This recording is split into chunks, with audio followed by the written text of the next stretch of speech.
Hey guys, it's Jan Shartay and I'm back again with another video. So today we're going to be talking about my 2024 predictions for boutique owners. So let's hop right into it.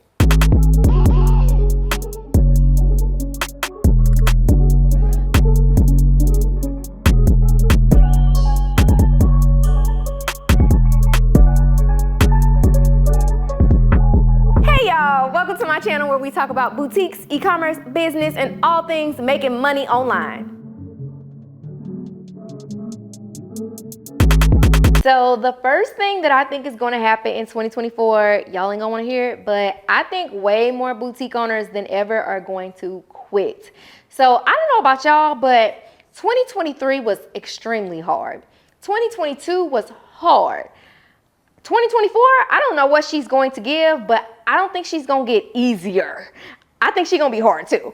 So if you're not really built for the hard, if you're not really like clear about what you're doing right now, if you've gone the last 3 years and it really wasn't giving what it was supposed to give, I think you're probably gonna end up quitting. And I think that's okay.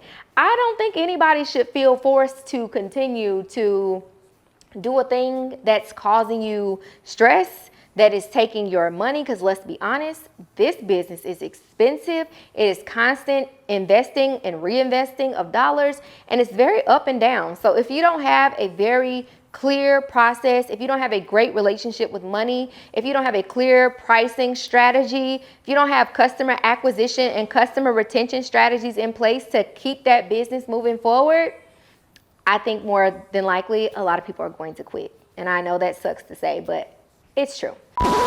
Okay, girl, so you're probably tired of watching this video. Maybe you're confused. I don't know, but this video is probably long. You can skip all of it and just click the link in the description, get you a free trial of my membership, and I'll walk you through all of this plus some in a full-blown demonstration. Okay.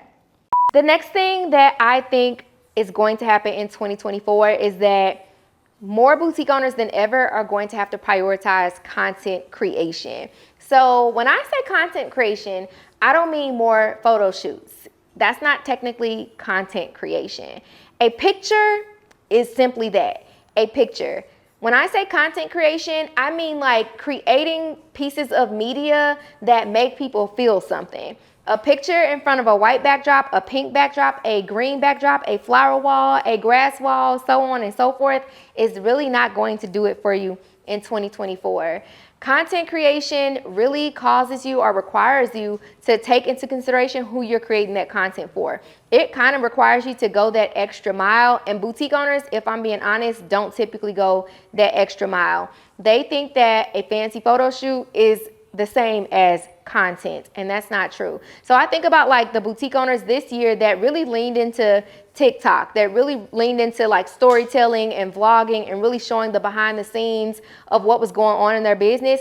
Those boutique owners are surviving right now. They're thriving right now because their audience is able to see a different side of the business that is not solely dependent on being told to buy something. And basically they're giving their audience a more close feeling, or they feel more connected to the brand, and they don't have to rely on the fact that this brand is dropping new merchandise regularly and things like that. So it's less about the products and it's more about the brand, and I think that that's going to transition over into 2024 more so than it did in 2023. The next thing that I think is going to occur or have to take a priority in your business in 2024 is prioritizing paid marketing efforts outside of ads. So let me just clarify, I love social media ads. I've been running ads for a very long time. I've been in business for 5 years, and I've run ads pretty much for the entirety of those 5 years. Not consistently, but consistently for the last 3.5.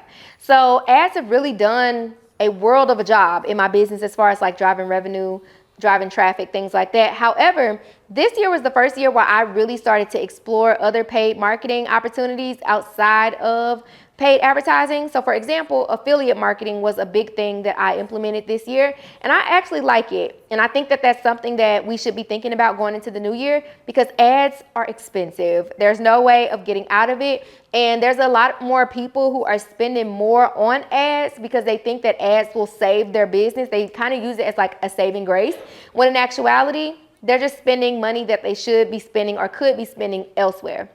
So the thing I like about affiliate marketing is the person doesn't get paid unless I get paid. Whereas with ads, Facebook gets paid regardless of if I get paid. And that don't feel good. That feels like a very one-sided relationship. So even if I got the traffic and even if I got likes and shares and comments, let's be honest and say that in all actuality, we were hoping that we were going to make some money. So the thing about affiliate marketing is that the person, the customer, or the whomever signs up for the affiliate program, they get their own link and they can recommend your brand or post about your brand as often as they want, and basically that's as often as they would like to get paid. They get paid a percentage of whatever you make, so they're not going to get paid unless you get paid, and for me that feels real good. Now outside of paid advertising or paid marketing, obviously email marketing and text marketing, I don't think those are going anywhere. And honestly, I'm really shocked at the number of online boutique owners that still are not leveraging email and text marketing in their business.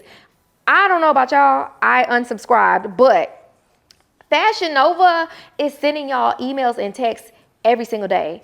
They are talking to y'all every day because they want your money every single day. And they know that they may not get you to purchase literally every single day, but they are willing to put themselves out there and make sure that their brand stays top of mind. Even the extent of like how crazy the messages are lets you know that they don't really care about like the quality of the messaging. They just want something that you're willing to talk about. So we tell those, we share those like screenshots of like how crazy the messaging is. And even though we're not going to purchase from them, it's like, oh, okay, this is crazy. And now people are thinking about and talking about Fashion Nova. So marketing outside of paid ads is really going to help in 2024. So the next thing that you will want to prioritize in 2024 is engagement. So when I say engagement, I'm not talking about like likes and comments.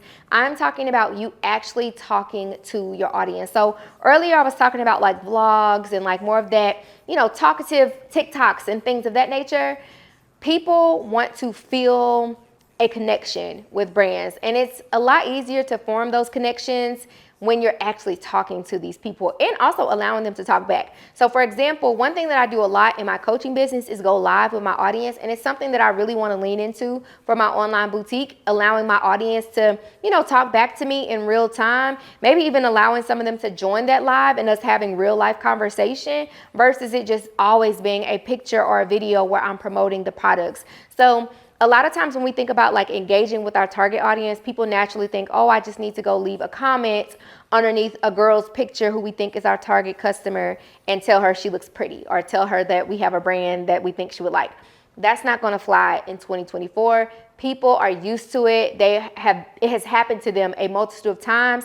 They're looking for those brands that are really, really wanting to stand out and are willing to go that extra mile to really connect with their audience. So the last thing that I think is going to have to be a really big priority in 2024 is building community.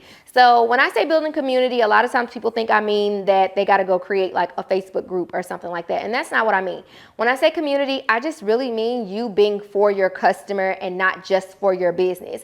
So a lot of boutique owners prioritize their products. All they do is talk about their products all day because in their head, that's what they're supposed to do if they want to make money.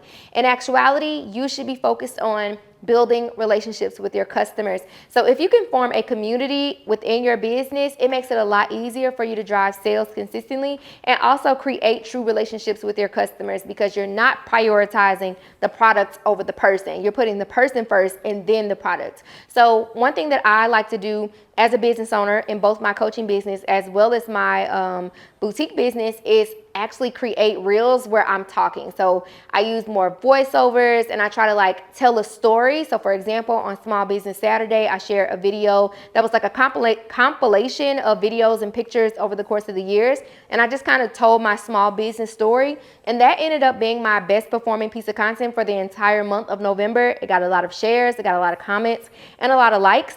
And that was because I was focused on talking to the community and forming a community of people who, you know, align with the story that my brand had to tell versus me saying, I've been in business for 5 years and here's what we sell and here's what we do and here's what we offer. That's not what it's about. If community is going to be a goal for you in 2024, you must really lean into understanding and knowing who your ideal customer is so that it makes it easier for you to form that community. Community is just about having a group of people that have similarities, have similar feelings, similar desires, and that communicate with one another. That's it. So these are the things that I think are going to be really huge and important in 2024. I have a few more predictions. Maybe we'll talk about those in another video. But until next time, see you later.